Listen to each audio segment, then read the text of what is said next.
dad's always been the strongest person I know, and right now, he's completely helpless.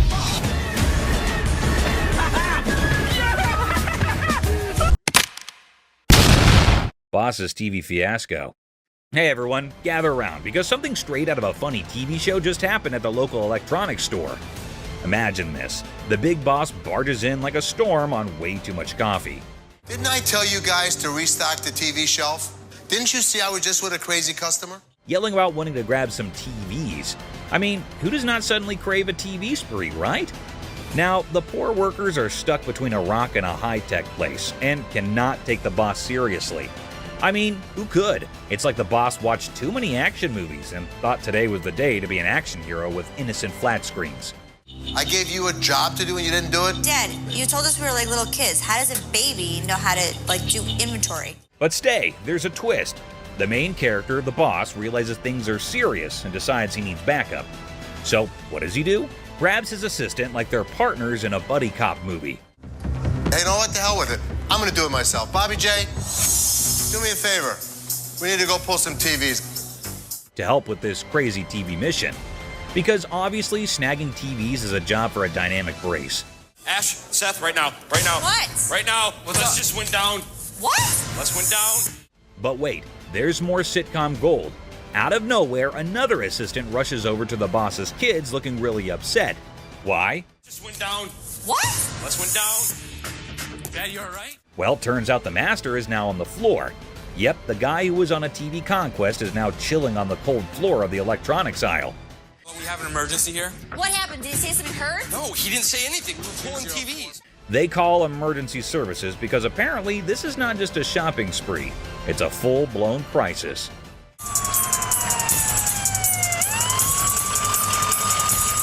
And then comes the ambulance. The daughter dramatically points at the approaching rescue vehicle, as if it's the hero cavalry coming to save the day. My dad's always been the strongest person I know, and right now, he's completely helpless. I can nearly hear the wacky sitcom music playing in the background.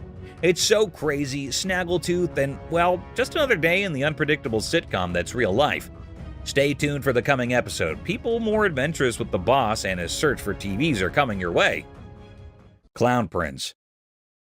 In a small pawn shop on the corner of Chuckles Street and Guffaw Avenue, things got really funny one day. The shopkeeper, who was used to weird stuff, tried hard not to laugh as the man approached, sporting a rainbow wig that seemed to stay on by magic. I need to sell this earring because my little red Corvette broke down. Oh, no kidding. Absolutely. Wow. The man, looking mischievous, whipped out a fancy earring from his pocket and showed it off with a big dramatic gesture. The shopkeeper, holding back a laugh, checked out the earring like it was some royal treasure. You know who I am, right? No. Who are you? You don't know who I am. But actually, it looked more like a toy you'd find in a cereal box than something fit for a king. Ignoring the fact that the earring was probably fake, the guy started dancing like he was the star of his own circus. He even gave himself a royal title, calling himself Prince. The shopkeeper, now thoroughly entertained, clapped along as the guy did his goofy dance and passed down from his clown ancestors. The shopkeeper played along, giving praise to this pretend royal jewel, while secretly thinking he would make a great prop in a comedy act. The shopkeeper and his assistant struggled to hold in their laughter, tears rolling down their faces as the wacky prince danced out the floor, leaving behind a funny feeling that stuck around even after the rainbow wig was out of sight. Body slam. A man brings heavy vibes into the pawn shop, sharing his grandma's passing and hoping to trade a ring for rent money. Ashley adds a sprinkle of sympathy, making the somber moment oddly endearing. Well, actually, I'm not doing so good. No? My grandma just passed. I'm sorry. Ashley rains on the customer's parade, revealing the ring's lack of godliness. Frustration brews, and Ashley suggests pawning everything but the kitchen sink. The struggle for value turns into a financial comedy sketch. It's not real gold. So you saying it? Basically, y'all sit up here and waste my time talking to you? You don't waste your time. Ashley, usually the pawn queen, battles a customer storm. The ring debate escalates into a shouting match. I'm trying to help you solve your issue. What you mean? What you I'm mean? trying to help you solve your issue. Lower your voice. The customer wants quiet, Ashley wants value. The result? Pawn shop opera in full swing. Don't tell me what to do.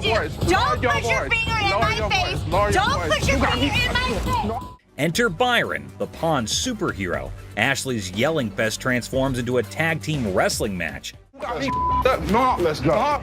Man, let me go. Let me go, man. Let me go. Bitch, I'll be back. Byron takes center stage, slamming the customer out the door like a disgruntled WWE star. Let me go. Man, y'all got me. It's a pawn shop drama with a security twist. People come in my face all the time and people like scream at me. Nobody's ever touched me. Crazy store comedy. What's up, Grandpa?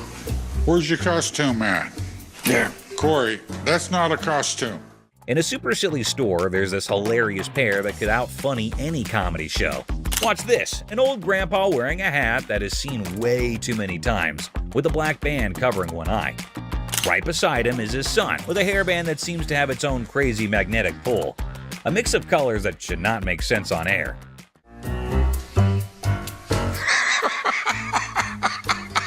What? So, a regular customer walks in thinking they're just here for a normal shopping trip. Little did they know, a comedy explosion was about to happen. The first person they notice is the son, and they burst into laughter. "What on earth are you trying to be?" they ask, still giggling from the unexpected fun. What are you supposed to be? It's obvious I'm Justin Bieber, America's heartthrob. With a serious face, the son proudly says, "I'm claiming to be Justin Bieber, the American singing sensation." The secret? It's all in the hair. The customer laughs even more, realizing these two are a riot. Roy Rogers? I'm Rooster Cogburn from True Grit. But the real comedy star is Grandpa, strutting around like a rooster king. Feathery hat, confident crowing, he is turning heads. The customer, almost out of breath from laughing, asks, "What is your grandpa pretending to be?" Slightly holding back laughter, the son answers, "He is the legendary Rooster Kern. Shows up once in a lifetime to make people laugh." Go yourself. Antoine, what are you supposed to be? The world's biggest baby. Just when effects seem crazy enough, another character appears, a guy dressed like the world's biggest baby. The customer, nearly crying from horse laugh, realizes they have hit the jackpot of comedy. In this shop of customer craziness, laughter is the currency. These funny characters are the kings of comedy, making everyone laugh and showing that occasionally the best service is the one that comes with a big dose of funny. Today we've got Seth bringing in something that's blowing everyone's mind, and boy is he in for a shock.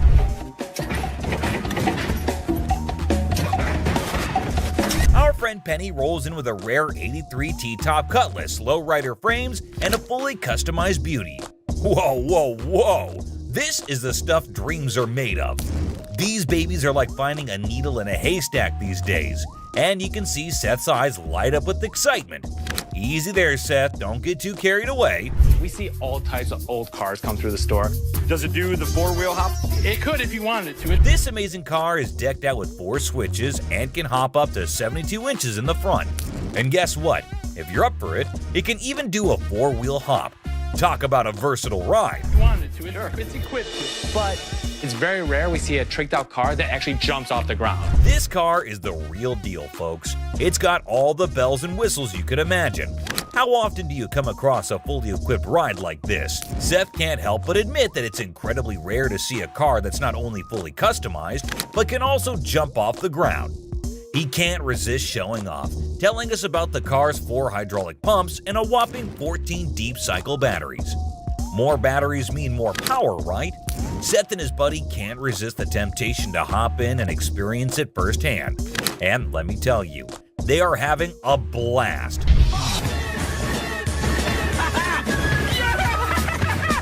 Now, Seth really wants this car, but he wants it at the right price.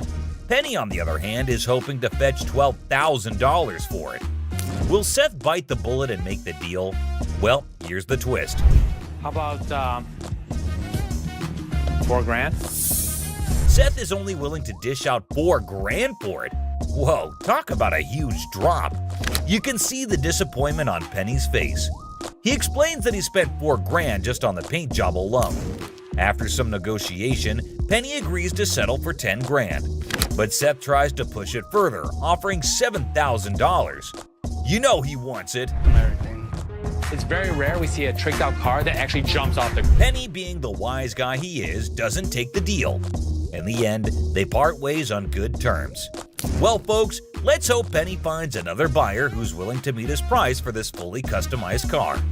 It's always a thrill to see unique items like this in the pawn shop, and who knows what will come through those doors next.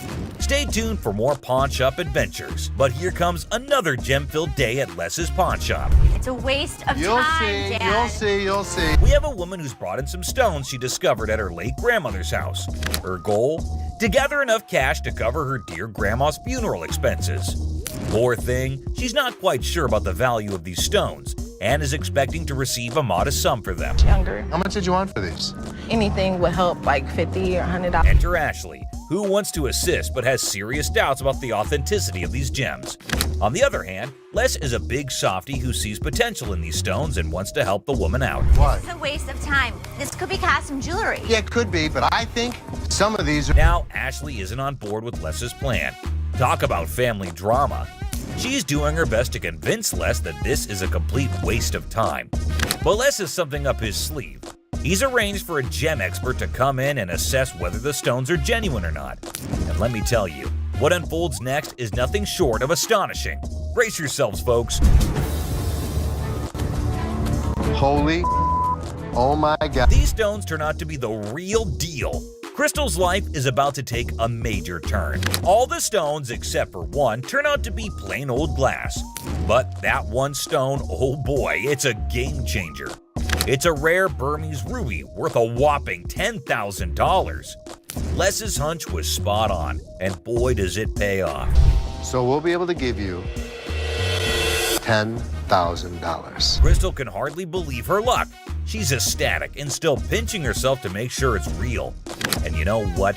Les deserves a round of applause for his intuition and faith in those stones. Well done, Les. It just goes to show that sometimes you can stumble upon hidden treasures in the most unexpected places. Crystal's journey from uncertainty to a life-changing discovery is a testament to the unpredictable nature of the pawn shop world. Who knows what other surprises await us in the future? Stay tuned, folks. Hey guys, if you enjoy the content, don't forget to subscribe the channel, hit the bell icon to get notified about new videos, and show your love by liking and commenting down below.